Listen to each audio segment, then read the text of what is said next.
Hello everyone, নাইকার একটা হল আমি আজকে শেয়ার করবো, যেটা আমি পিঙ্ক সামার সেলে কিনেছিলাম। আর আমি এখন পিঙ্ক ফ্রাইডে সেলে আনবক্সিং করছি, ভাবা যায়। ফার্স্টে একটা সানস্ক্রিন ছিল সাইডোফ্লেক্সের, আর আমার ডেলি রুটিনে ফেসেস কানেক্টার কাজল, এটা best Kajal in the world. এরপরে একটা ছিল এলেটিনের গ্লস, আর এরপরে এটাকে আমি বের করে ইউজও করে নিয়েছি, এতদিন পর আমি। আর এখানে ছিল একটা ফেস ওয়াশ হিমালয়, যেটা আমার নয়, একটা বাজে লোকের।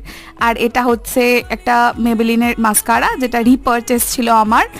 আর এরপরে হচ্ছে একটা eye shadow palette, first time use করছি। আর এটা হচ্ছে এম ক্যাফিনের একটা ব্লেমিশের সরানো, মুখের কালো দাগ সরানো একটা সিরাম। আর এটা সাইডোফ্লেক্সের একটা স্পেশাল শ্যাম্পু, চুলের গোড়ার কিছু মেরামতির জন্য। আর এটা হচ্ছে ইনসাইটের কালার কারেক্টিং প্যালেট, এটা আমার অনেক দিন নেওয়ার ইচ্ছা ছিল, ফাইনালি আমি পারচেস করেছি।